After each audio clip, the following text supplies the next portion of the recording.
The do or die nature of the NFL playoffs is about to begin, and I believe it's going to be must-see TV. There's an old saying, and I'm sure I'm going to butcher it, and I'm paraphrasing here, that too much of anything in life, and you'll ruin the special nature of that thing. Although I believe the saying tends to apply to most things in life, I think that the NFL fans are the exception, because what's taking place in the NFL after them just wrapping this incredible season, we have a lot to talk about. So hang tight here. Each team played an extra game this year. Usually a 16-game season. the NFL did a 17-game season this year per team, and it's the longest in history. And even with all those extra regular season games, fans still couldn't get enough. And that's why sports content, in particular, led by the NFL, in my humble opinion, is the king of the entertainment industry. So let's take a look at some of the numbers that took place during this regular season of the past several months. This is going to be interesting to see. 2021, we had the NFL, the regular season, averaged 17.1 million viewers on television and digital platforms such as the NFL Network and other things. They also recorded the highest regular season average. That's the highest regular season average since 2015. 17 million viewers on average watched each football game that was broadcast this past season. That's a 10% increase from 2020. And the NFL games, they ranked as 48 of the top 50 shows on all of television and 91 of the top 100 shows on TV during the 2021 regular season. And this one says, according to if you add all that up and accounting for the total of 370 billion minutes of football consumed throughout the season, that's almost a 20% increase from 2020. Here's the thing that's the most interesting to me. And I speak on stats all the time, so I'll run through the top 10 really quick. These aren't playoff games. These aren't Super Bowl games. The 10 most watched NFL games during the 2021 regular season. At the top, Las Vegas Raiders versus the Dallas Cowboys. That was week 12 on CBS. 40 million people watched that game. And it goes all the way down to number 10, Dallas Cowboys versus the LA Chargers, week 2 on CBS. 25 million people. Juxtapose that with what's happening on the rest of network television, cable television, subscription services. They're all improving. They're all doing well, but nothing comes close to what's been happening with the NFL. I love it. Now, mind you, this is the regular season. The playoffs are coming, and they'll be significantly higher. And then there's the Super Bowl, which we all know is a whole different universe as far as eyeballs watching the screen. Everybody joins in for that. There's so many storylines from all parts of the NFL, from the players' stories, what takes place with the players, the coaches, the organizations themselves, as well as the league, which leads into, and it kind of overflows into what's happening in the wagering space and the burgeoning fantasy space as well. There's never-ending analysis from the growing broadcast from players and geeks alike. And this season brought more storylines than you can digest in weeks and weeks of reading. And even some of the quirkiest things that I thought and I found interesting. Matter of fact, let me read you some of those before we move on here. There were 34 games decided by a game-winning score on the final play, the most ever in a single season. Another point, there were 49 games that were decided by a game-winning score in the final minute of regulation or overtime, which is tied for the most in a single season. A few more here. Of the 272 total games played in the regular season this year, 175 games, or 64% of the games, were within one score in the fourth quarter. This is tied for the fourth most of all time. And now drilling down a little further to some teams. New Orleans Saints. Because of COVID, because of injuries, the Saints had 57 different starters on their roster this year. That's a new NFL record. Jared Goff, of all people. Poor guy moved from the Rams, who were killing it, to the unfortunate Lions this year, but he actually had at least some bright spot. Jared Goff is 7-0 versus the Arizona Cardinals. the Cardinals lost to the Lions, and Jared Goff is 3-0 against Cliff Kingsbury. That's an interesting one there. And last but not least, the Cincinnati Bengals, who are a blast to watch. They're the first team in NFL history to have a 4,000-yard passer, a 1,000-yard rusher, and 2 1,000-yard receivers, all 25 years of age or younger in the same season. That doesn't get you going. I don't know what will. But even moving a little bit past that, there's a lot more to share. So we asked our friend Jorge Martín to join us. And I think some of you know already, Jorge is a longtime journalist and founder of the fantasy football podcast that's killing it, over 200 episodes, Familia FFB. We take quick hits and overviews of this past incredible NFL season, and also as far as what's coming up in the playoffs. We make our choices. We go all in on that stuff. We hope you'll enjoy.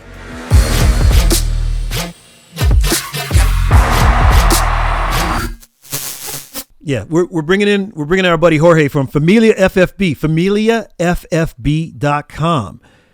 Hector, Ricky, and Nico, his primos, his boys, they get down every single week.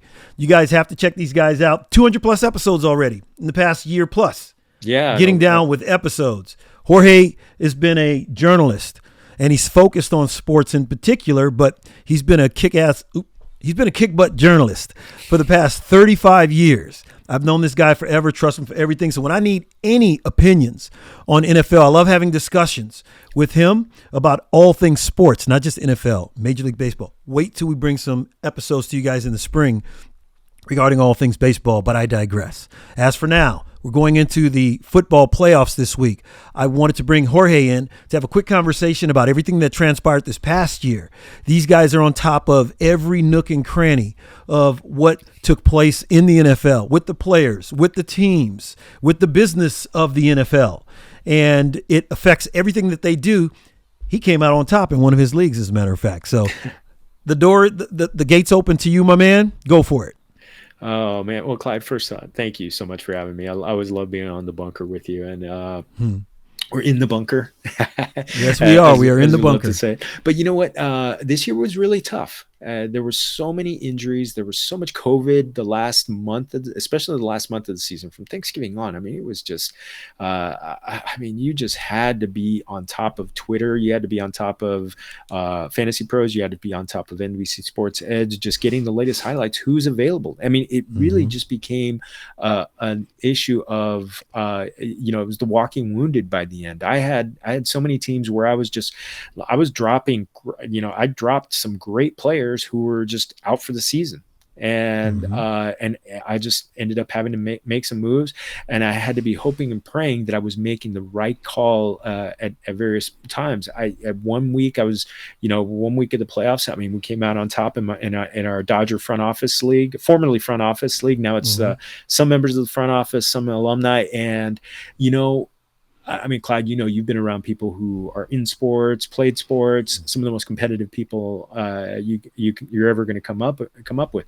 People in the front office, same way, all very smart, all very motivated, and very ultra competitive. And it's such a fun league. It's a great way to keep, a lot of people connected with one another, so that we but also, what's one of the greatest parts about fantasy football, fantasy sports in general? The competition and the trash talking, because it was just we got our own little email loop. I mean, not WhatsApp. We had our own little chat group that we got into it with each other all the time, especially on Sundays. It was very lively. But trash talking, I'm sure. And by that championship week 17, so first weekend of the new year, I mean, we came out on top essentially because we were playing our backup running back. I mean, I looked at the roster that we had, and it was just like it was like 3 players that we had drafted originally. out of 9 spots that we normally would have started. Right. It was Wow. just amazing because we had to keep adding and subtracting players, and luckily that we were able to outlast the team that was the highest scoring team of the year. We got a little lucky. You got to get lucky sometimes too, because we ended up playing. He ended up, his team had its worst week of the season. So it was tough.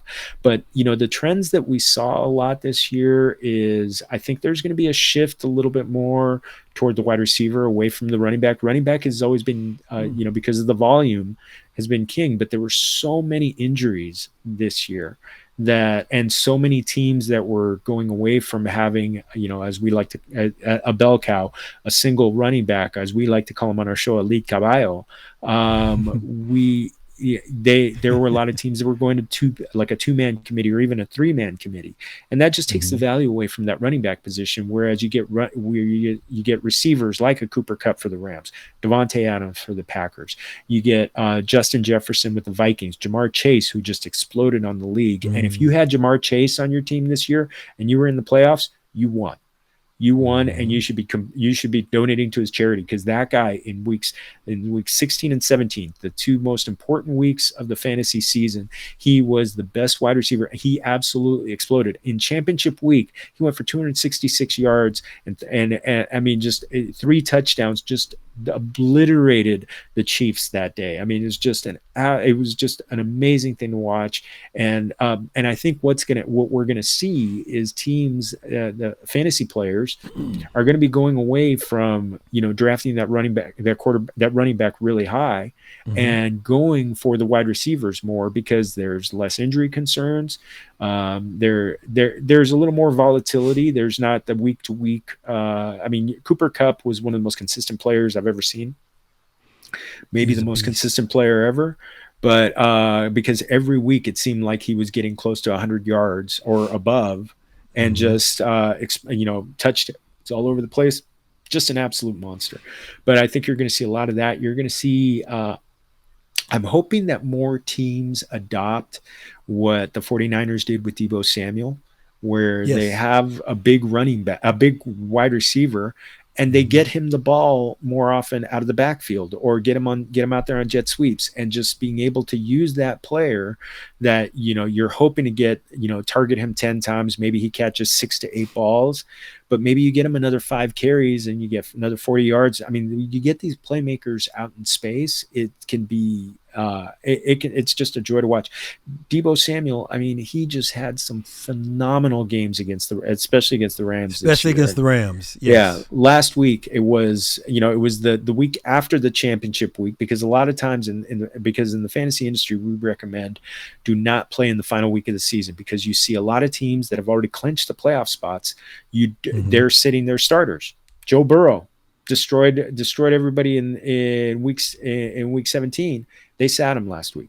Jamar Chase, he was out there for a little bit. They sat him. Aaron Rodgers, he was out there essentially long enough just to get Devontae Adams the record for the most yardage in Packer history, and then they were out of the game. So that was it for them, yes. Yeah, because those teams didn't have anything to play for. The teams that were out there, the epic game with the Chargers and the Raiders, one of the greatest games I've ever seen. I mean, where these teams literally went down to the last second of overtime, and the Raiders got the field goal to win it. It's one of the most incredible games. That was a game that filled out the stats, because everybody was going till the bitter end. Tom Brady, he went to the bitter end because the Buccaneers were going for the second seed, and they ended up getting it. It was just, it's so uneven and so unpredictable that you finish the championships in the second to last week of the season, and then you go into daily fantasy. When you were asked off air, we were talking a little bit about what teams are, what our coverage is going to focus on. Now we're going to continue. We're year round. I'm still going to do shows with my primos, but I'm also going to be doing shows with other fantasy experts, talking about different themes. Is it time, like I was talking about, is it time to emphasize less of the running backs, more of the receivers. Wide receivers, yes. Are there enough elite quarterbacks that you can actually wait on a quarterback and play from do the late round quarterback, and how important are different things like getting running back depth, so that maybe you get some guys that maybe they're not the A guy, but maybe they're the 1B guy and is getting maybe 10 to 15 touches during a game. I mean, just so many different things, so many different themes to talk about, so many ways that we can analyze and overanalyze. Plus, there's going to be there's going to be free agency that's going to hit. So basically, for the playoffs, I'll give you a quick synopsis of our calendar. We're going to do a weekly show concentrating on daily fantasy for each playoff weekend. So DraftKings, if you're playing DraftKings, FanDuel, Monkey Knife Fight, or Underdog Fantasy, we're going to be primarily concentrating our content on DraftKings, because that's what we play and that's what we're most familiar with. But there are so many different ways that people play fantasy during the NFL playoffs, just because honestly, it's you never get enough. And then when we get out of the Super Bowl, then it's kind of like there's kind of a two-pronged approach. There's a lead up to looking at the teams that are going to be hitting free agency. Free agency hits about the middle of March, and the teams get the elite players who are available. Boom, they get signed right away, and so we know immediately at that point where our guys going to be, and so we could the rosters start taking shape. There's so much talk about potential quarterbacks changing addresses this year. Russell Wilson, and a lot of talk with him. Kirk Cousins, Deshaun Watson, so many of these guys. The fantasy fortunes of teams are tied so much into the quarterbacks and where the elite quarterbacks are, and maybe some big trades happen, like some happened last year with that. One example, Matthew Stafford is now a Ram. Are we going to see more of that this year? I personally, there's so much intrigue around Aaron Rodgers right now. Bunker Familia. I'm predicting that the Packers are going to win the Super Bowl. Those of you who are Ram fans, those of you who are Ram fans are gonna can get a little ticked off at me, but that's I'm a Ram fan, and I actually think that's what's going to happen. I think it's gonna. They're very understated. I like that about them. They're quiet, but they can ball. They're not barking about anything. They don't have the big names that LA has. They don't have the big names that Tampa has. They don't have Aaron Rodgers is just all the extracurricular stuff. He has fun. He has that swag. It is sports. Ultimately, it's sports. Oh, you got to have good sportsmanship. I'm like, well, yeah, you can be a good sport about it, but you got to win. And how he wins, I love the fact that he's, 38 years old? He's up there now. 38, yeah. And this guy, he still does the old school look this way, but he's going to throw that way. They should know by now that, wherever he's looking, I better make sure just the simple stuff on defense. But obviously at that elite level, it's very difficult to cover. I got to tell you, man, everything that's going on, everything that you just stated, so interesting. We can dive deep on each individual item that you brought about. I do believe that it's not just the fantasy world, but that the running back, what's happening with the running back, it's kind of gone by way of the league itself, in that running backs have been devalued for the past decade plus. When we grew up, running backs were the key. They were the primary of everything growing up. We had guys in your and my neighborhood growing up, because we grew in the same neighborhood, that were two Heisman candidates, back in the day. So the running back was the most valuable asset back then. It's interesting. Not only are wide receivers receiving that now, they're much more fun to watch, to me, at this juncture, number one. And number two, there's one university that seems to be pumping them out more than anyone else. I hear a lot of the former pros, when they're giving their analysis, I've heard more than one person say, if you want to be a wide receiver or tight end, go to LSU. If you want to be a wide receiver or a tight end, go to LSU. From Chase to Jefferson, ODB, and they have a couple of tight ends in the league right now and they're all dominant. Every single one of these guys that have come, there are at least, I think, 6 that are on NFL rosters that are not just good, not just starting, they're dominant. Jefferson for the Vikings was amazing this year.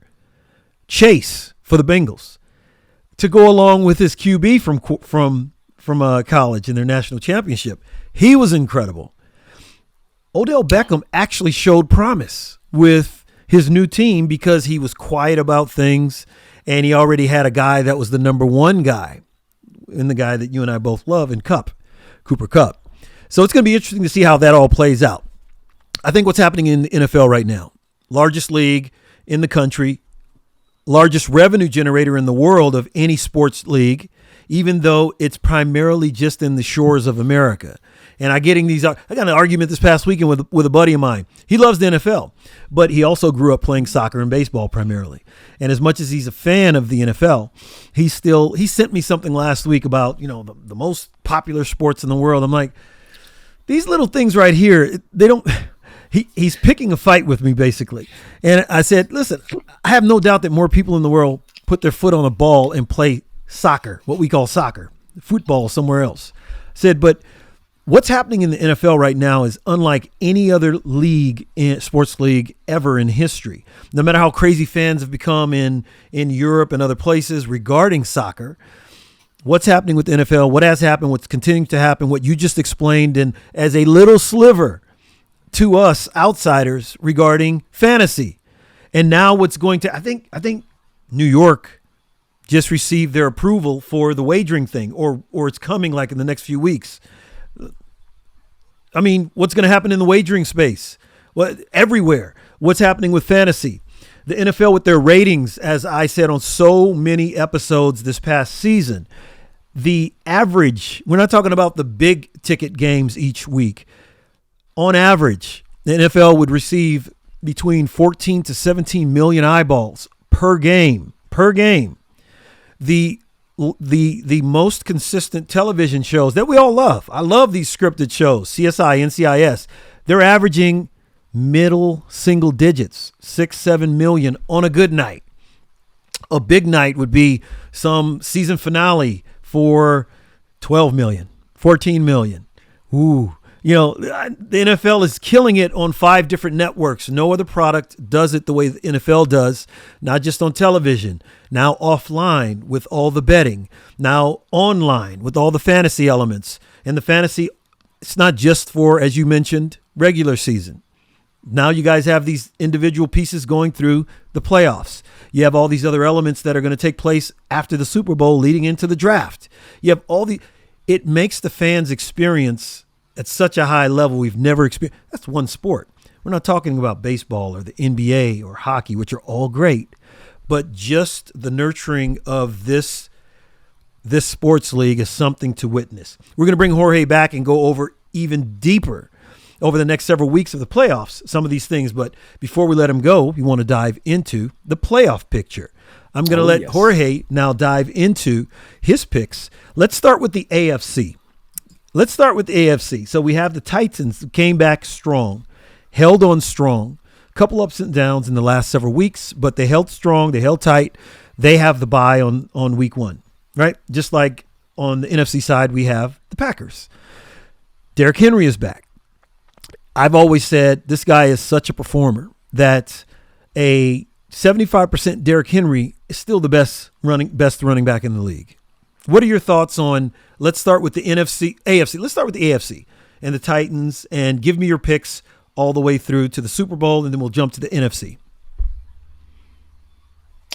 Well, the one thing about the Derrick Henry injury, and I've talked to injury experts and listened to injury experts too, talk about kind of like the duration and where by the time that they play their first game, it'll be about 11 weeks from the initial injury, and they say it takes about 8 to 10 weeks to be fully up to speed. Now, the one thing about it is, and Clyde, you've had injuries as an athlete. You can't train the way you normally would, and especially a running back, and your feet and your legs, that's your money right there. And so that's why I always kind of I worry about setting the expectations too high with them. And the one thing about them, they're kind of like one of those teams that nobody wants to play because they beat up on they had, I think it was like a 5-game winning streak against teams that all ended up in the playoffs this year. So I mean, it was just and they were beating up on good teams, the Chiefs, and just the Chiefs were one of them. The one and they've got home field advantage all the way through the playoffs. The one thing that I look for there, I really think the Chiefs are going to get hot, and they're going to me. But the one thing is, I qualify it with one part of the answer is the fact that Tyreek Hill, the spectacular all-world receiver for them, he came up with a heel injury right before the last game of the season, and he hardly played in that last game of the season. So the reports are that he's expected to play, but if it limits him, that all of a sudden that takes him from being supernatural to maybe being ordinary. Ordinary from an NFL sense. So if that hurts them, that could be just what takes Patrick Mahomes down a peg and not being at the super elite level. This year he had a great year. He didn't have an incredible year like he had in 2018, and then in 2019 where he took them to the Super Bowl, he had that incredible run. So I'm looking at that team. The two wild card teams that I'm looking at are the Bengals and the Buffalo Bills, because of the fact that if the Titans and the Chiefs at all falter, I think those two teams are really poised to pounce. The Bengals have maybe the hottest, they have the hottest offense in the NFL right now. I mean, Joe Burrow and Jamar Chase, the LSU teammates, spectacular, utterly spectacular. The week 16 and 17. I mean, both of them were, from a fantasy standpoint, they were the number one players at each of their respective positions. So and that's the thing. You've got the elite defenses, but if you've got the high-powered offense that gets hot, all of a sudden it can do that. The Buffalo Bills have Josh Allen, one of the 2 or 3 best quarterbacks in the NFL. He is another guy who is poised to get hot. They were on the cusp last year. They lost in the final in the AFC Championship game to the Chiefs. If for some reason the Chiefs and the Titans aren't 100%, the Bills could actually come in, because Josh Allen is a guy who can just take a game over, not only with his arm. He has one of the most powerful arms in the game, right up there. I'd put his arm strength up against anybody's in the NFL. Same here. But he can also take over a game with his legs. He ran for over 700 yards and scored 6 touchdowns this year as a quarterback. So he's got a little Cam Newton in him with some Dan Marino when it comes to throwing the ball. Just an absolute beast. So and he's got weapons. Stephon Diggs is great. Their top running back Devin Singletary is getting hot at the right time. Their defense is only okay. They lost one of their best players, Tre'Davious White, to torn ACL, but it's. So they've got just enough, but they've got the offensive firepower. I mean, the rest of the AFC. I mean, the Patriots could give them problems this week. They're playing. In round 1, the Patriots beat the Bills late in the season in a Monday Night Football game that was basically played in a snowstorm. And right? It was just an absolute, just a beast of a game, and 25-mile-an-hour winds. I remember that. Oh, it was just phenomenal. It was just incredible. It was just incredible. So I look at those two teams as the ones that are ready to pounce. If for some reason the Titans and the Chiefs blink at all, right now. I would say my choice, all things being equal, everyone being healthy, I think the Chiefs are going to do it. They're getting just enough. Offensive firepower from Mahomes and company, but their defense has really stepped up and play. They had that awful game against the Bengals, but next time if they were to meet again, the game would be in Kansas City, which teams are different defensively when they're at home. So they've got the crowd on their side. They're both cold weather teams, so I don't think that's an issue. But I think but when they're home, and Kansas City is one of the most incredible home fans.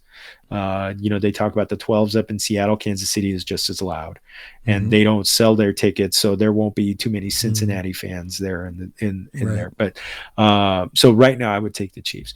If you want to talk about the NFC, well, I already talked about that. My Super Bowl. You think the Chiefs are going to come out of the AFC? Mm-hmm. Okay, fantastic. And I think. Yeah, and I think we're going to have a replay of Super Bowl I, which was at the LA Coliseum in the year of our birth in 1967. Green Bay. The Chiefs and the Green Bay Packers met in Super Bowl I, and the Packers beat them up. I think right now the thing with the Packers, I mean, Aaron Rodgers is playing at just an electrified level right now. He's playing great. Devontae Adams, his top receiver, is just, I mean, they are on all cylinders right now. I think right now they are the only quarterback receiver combination that is on the same level with Matthew Stafford and Cooper Kupp. Those two, especially in the back half of the season, they were connecting for 100 yards and a touchdown or 2 touchdowns every week. In week 17, Adams was one of the best, had one of the top performances. He helped a lot of people win their championships. And the thing is, when you watch them, they have just a connection where it's just like, it seems like Rodgers is handing the ball to him, but it's just 20 yards away. Right. So it's great. They've also got a running game. At it. Yeah, they've also got a running game. Aaron Jones and A.J. Dillon, both very, very different but powerful runners. A.J. Dillon is a mini Derrick Henry. And he, by the way, A.J. Dillon, thank you for helping me win my fantasy championship. So you were fantastic in championship. I actually thanked him on Twitter, and he was he gave me a thumbs up. Nice. But the thing is, they're such a complete team, and they're already a complete team, and they're getting better. Their all-pro left tackle, David Bautiari, has been out he tore his ACL just about a year ago in the last week of the season of the 2020 season. He's been rehabbing. He came back in week 18 to play a few plays to kind of get his feet wet. He's going to be back, protecting Aaron Rodgers' blind side. So you just added an all-pro to the team. They also have their all-pro cornerback Jair Alexander, who was, for my money, him and Jalen Ramsey were the two best DBs in 2020. He's been out for much of this season. He is coming back from he had a shoulder injury early on. You put him back there, all of a sudden, he had a couple of interceptions on Tom Brady in the NFC Championship game, gave them a chance. I think you got them. They've also got the Smith brothers. One of them is Darius Smith is coming back from injury. I think he is. The two of them are just sack specialists. So I think they're getting healthy.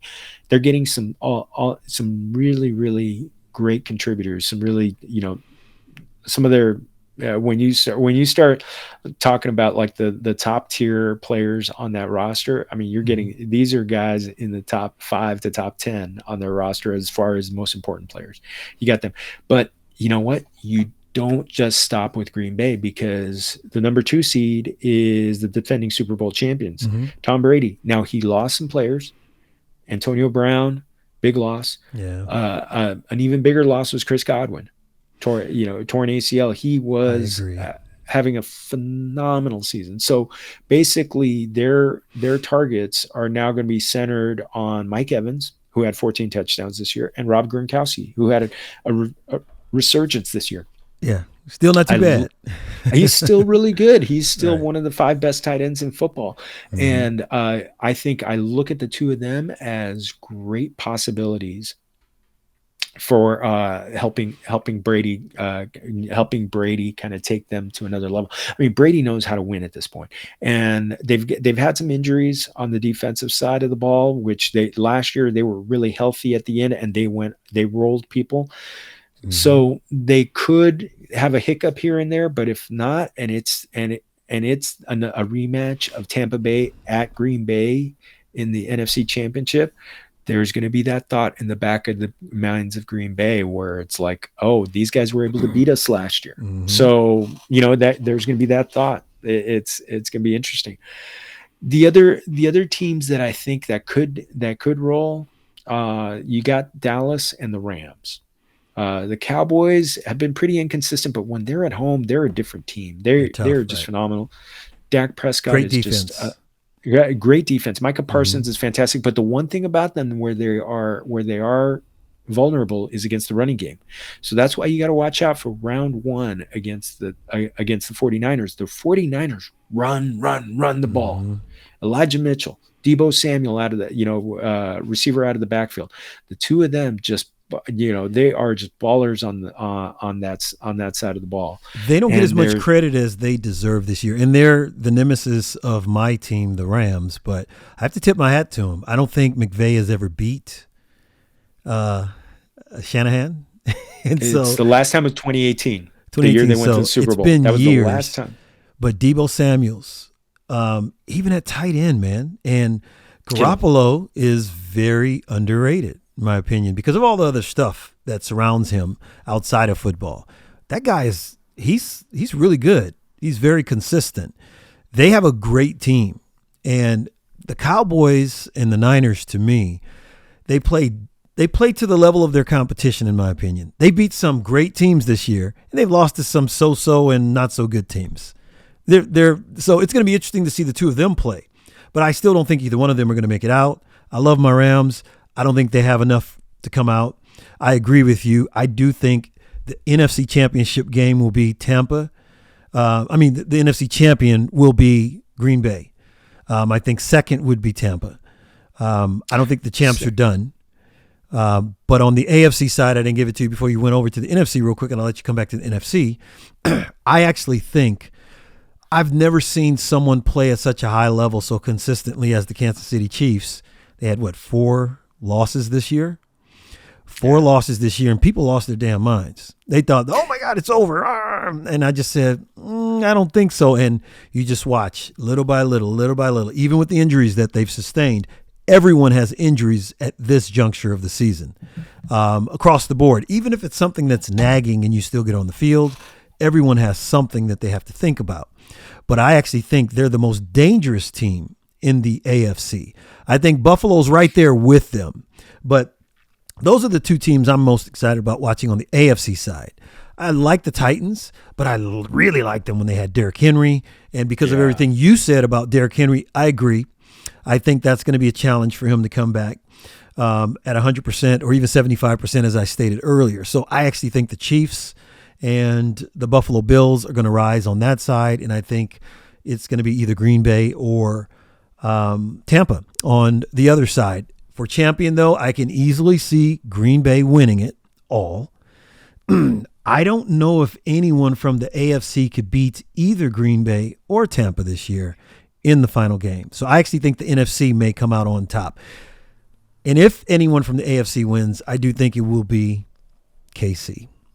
Go ahead. I think it could be the Chiefs. It could be the Bills with Josh Allen, just because it's all about the quarterbacks. Right. If you've got an elite quarterback, you've got a chance. Mm-hmm.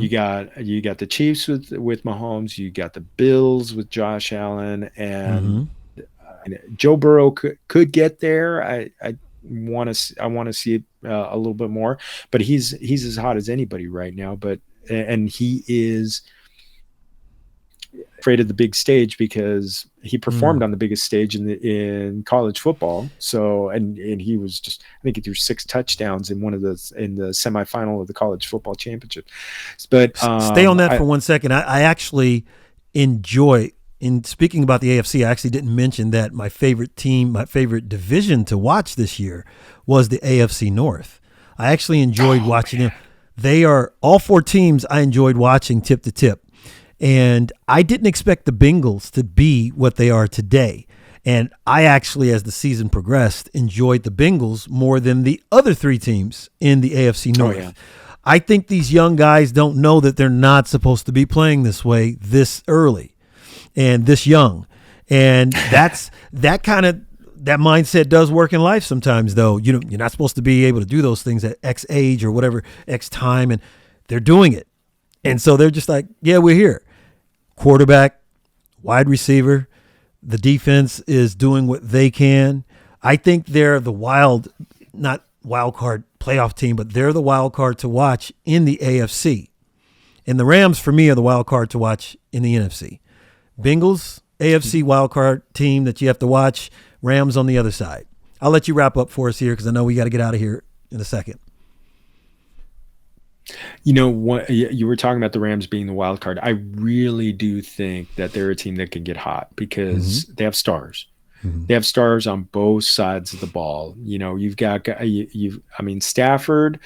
He's taken some lumps, but I mean, I still keep telling people, look, he's in his first year in a McVay offense. So, and he's a guy. He's got some Brett Favre to him, where he's going to take a shot. Gunslinger. So I think he could get hot and just get on a roll. And plus, they've got stars on the defensive side of the ball. You got Aaron Donald, you got Jalen Ramsey, you got Von Miller, you got Leonard Floyd. These are bona fide studs that can actually, they can actually wreck a game by themselves. And so they could get hot on that side of the ball and really start to take a game over. I mean, they need to do a better job defending the run because the 49ers just shoved it down their throats in game 17. So they need to do a better that. But the fact is they've got the quarterback that can get hot. And they've got stars around him, Kupp, OBJ. And even though Kupp's not a star, he is the best receiver in the league this year. And he did it very much in a quiet manner. So I love watching that guy play. Yeah. So that's why I did. No craziness. He just gets it done. So, man, this is going to be fun to watch over the next several weeks. So much. And this weekend, I think there's a Monday night game. They're doing something a little different this year. Who's Monday night? Rams Cardinals. Cardinals. Stadium. SoFi Stadium is going to be rocking on Monday Night Football. Monday Night Football for playoffs for the first time in NFL history, which they've wanted to do. They want to take one, and I think the ratings are going to go through the roof. I think LA is going to be on fire. I think the Rams will beat the Cardinals. The Cardinals are they're kind of beat up right now. Yeah, they're leaking oil getting into the playoffs. But they do have Kyler Murray, who is electric when he's on, and he seems to be healthy right now. He's just one of his top weapons. DeAndre Hopkins is hurt, and so I think that's gonna be tough. But you also got to remember the first weekend in October, they came in and they just punched the Rams in the nose at SoFi Stadium. I think it's gonna be awesome. I'm so fired up. I think the NFL playoffs are my favorite playoffs. Baseball is great because you get great theater in there. Basketball, I feel like it's the latter rounds that get really good because you get a lot of blowouts early on. But no, this is going to be fantastic. And you and I, over the next several weeks, we're going to touch on a lot of different subjects. One being, I love the infusion of what's happening with disruption in all facets of life, but in particular with what we're talking about here, sports in particular. Monday night, first time in history, as you mentioned, Monday Night Football, playoffs. The great thing about it, and I've been touting this all season on most of our episodes, every week I touch on it, I think what's happening with the Manning cast is, they have players only in basketball, they have players only in baseball episode, and I'm like, it's not the same. This is a little different. I like how they bring in all these different people from different walks of life, not just from football, but from entertainment. Guys from other sports, they brought LeBron James on at one point. They brought David Letterman, Condoleezza Rice. Yeah, they had Condoleezza Rice. And she was phenomenal. She was, yes. I think that is the most interesting format to watch. I don't watch the main telecast. Anytime the Mannings took a few weeks off, but anytime they were on, I watched it. It was the most interesting to me. Peyton is phenomenal at breaking things down. Both he and his brother play off each other really well. And then every guest that they were able to bring on, Kevin Hart was Kevin Hart. He was incredible on that episode. I want to watch stuff like that. That's fun to me. So along with all the other things we mentioned earlier, wagering space, fantasy, the growing ratings, all that stuff that's being wrapped as entertainment right now for live sports and football leading the way. I think there's going to be a good turn over the next couple years as we learn to live with this sickness, this illness that's gone around. We're turning the corner. I think it's one of the elements that can bring everybody together more than anything else, which is debating, cheering on together, sports activity. It's good, clean, hard nosed. You can go deep with it. The rivalry games in college, the vicious and the high play that's in the NFL. It's incredible to see. So I want nothing more than this stuff to be elevated. I think it's good for us. I think it's fun. It's going to be a good thing. It'll be a good term. If NFL doesn't go a little crazy with some of its things, and starts to branch out with great products such as the Manning Cast, and they grow that, it's going to be great. So we're going to wrap up here. I love Jorge's input. He's in the thick of things every single day, every single week, not just during the NFL season, but anything that's going on in the off season. We'll come back to you guys each week through the Super Bowl and then wrap up after the Super Bowl as far as how things took place. I'm excited, extremely excited, similar to Jorge as well, as to what's about to take place. So we thank you guys for joining us, and I want to thank you, Jorge, in particular, for taking the time out of your busy day to come into the bunker. My brother, thank you. Anytime. All Familia in the bunker. Hey, enjoy the playoffs. It's gonna be awesome. It's gonna be awesome. It's gonna be great. Well, thanks, brother. We'll talk soon. Hang tight.